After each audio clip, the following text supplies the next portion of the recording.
Навсякъде ще има. Навсякъде ще не е, това не може само собствено. Ти си направил само собствено. Да. Човек се да викам си да не прекалено. Първието да постави да се трябва на числото, да ще бъде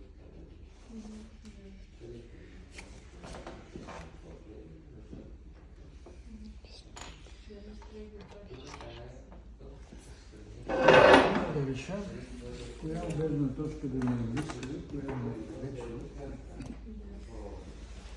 и как да взема собствено осветлението. Трябва да мисля за много неща едновременно. Значи,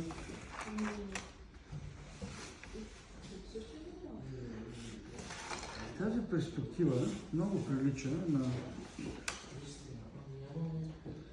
другата ви перспектива на клаузурата, обаче единствената разлика е, че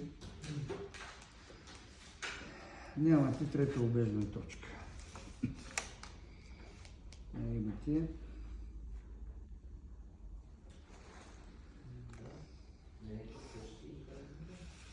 само две обежни точки. Това беше 5 см, това беше 10.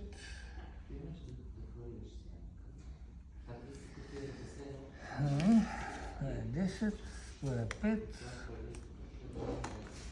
Това излезе 2 см напред и това излезе 3 см навън. Нарочно взех добре излизането. Може да бъде по-интересно.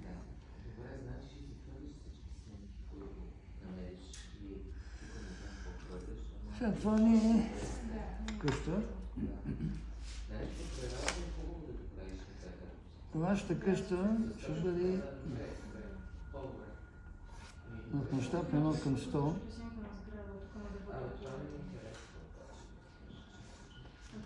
И ще я гледате от ситуацията.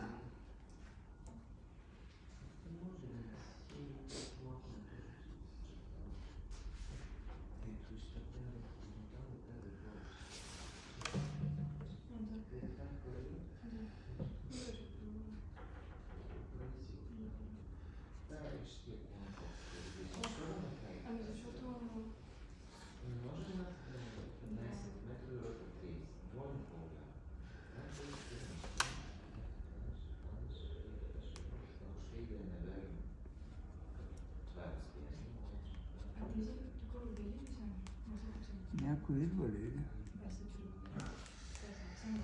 Никой не идва.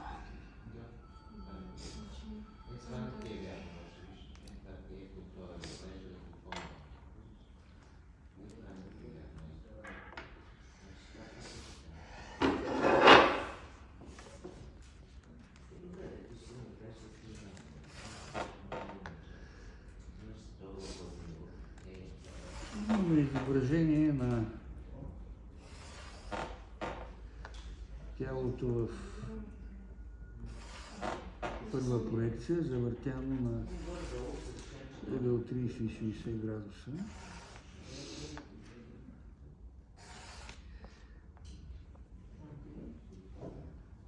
И съответно, ако дясната точка ми е далечната, слагам обекта по-вляво, за да може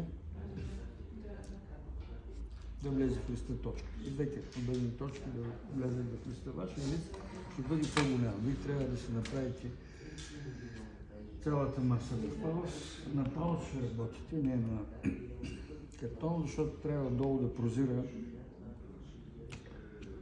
ситуацията, плана в ситуацията, на който вие също ще строите перспектива.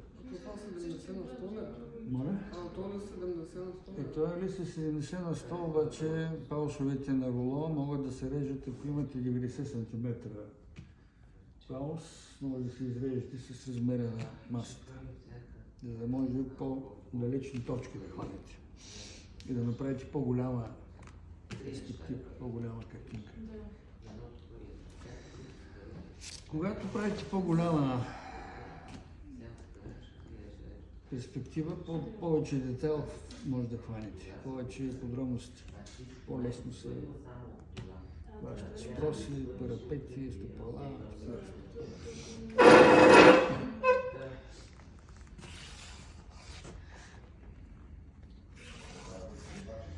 Сега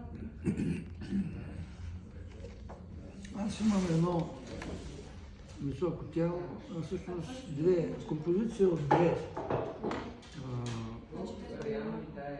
две тела, една призма горе, една призма долу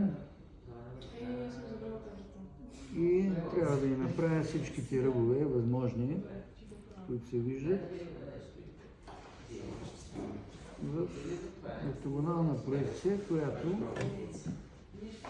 е завъртяна спрямо посоката на зрителния лъч.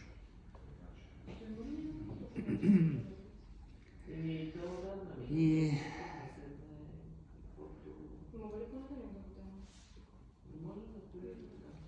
трябва да избера къде е самия зрителен лъч, трябва да избера точката, да намеря точката на наблюдение и да определя положението на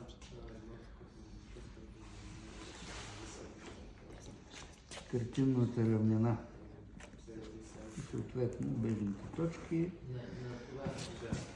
Цялата перспективна система трябва да бъде определена с всичките елементи.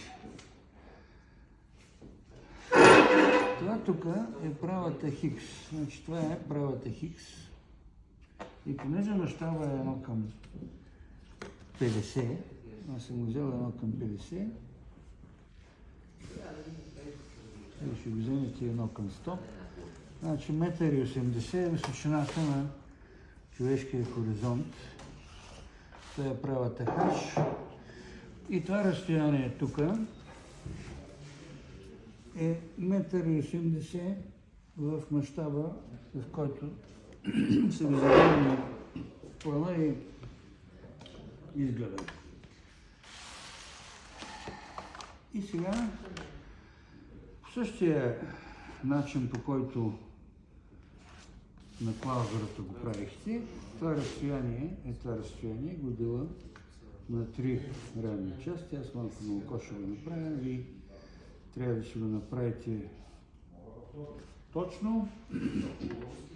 И сега някъде в средната 1/3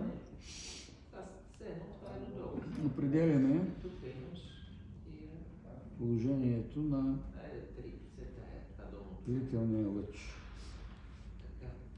Като е хубаво той да не съвпада с някаква част от сградата, някаква точка от сградата, и да бъде за средната 1/3, не точно в центъра, и да не съвпада с някаква идея. Но даже и да съвпада с някоя рамка на прозорец или някое стъпало или там парапет или нещо друго, това не е толкова страшно. И сега трябва да изследваме точки, да видим коя точка ще го определи този радиус на недеформираните проекции и къде точно е картинната равнина. Трябва да почнем да номерираме точките си. 1, 2, 3, 4, 5, 6, 7, 8, да кажем, това е точката 9.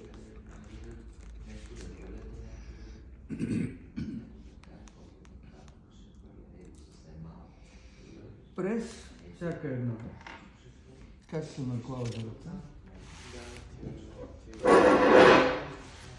трябва да определим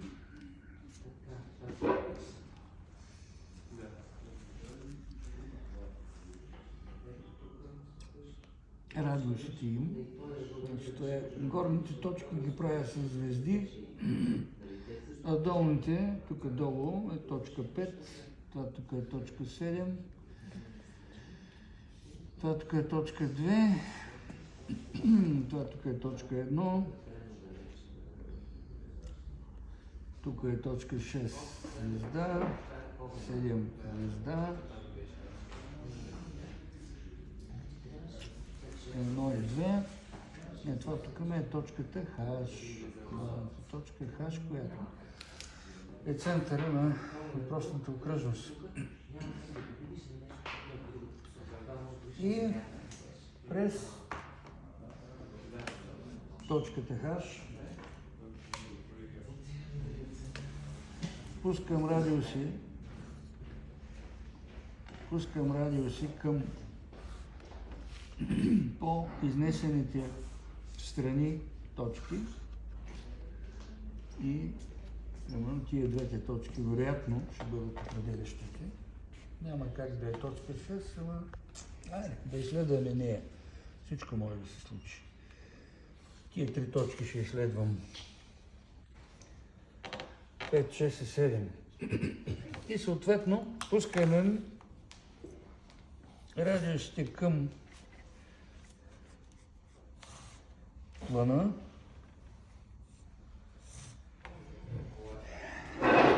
Перпендикуляри пускам, по които ще измеря радиусите от ортогоналната проекция горе. И примерно точката 5 е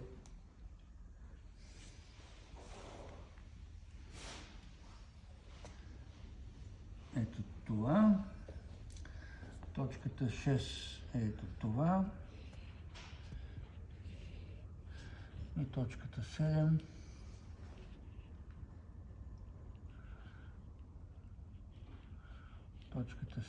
е ето това. Долните точки няма да ги следвам, защото те имат много малък радиус. Горна точка ще бъде, според мен, която ще опре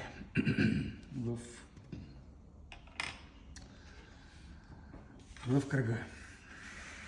И ето е точката 5. Има и такъв радиус тук. И този радиус го нанасям на главния зрителен лъч 3 пъти. 1, 2,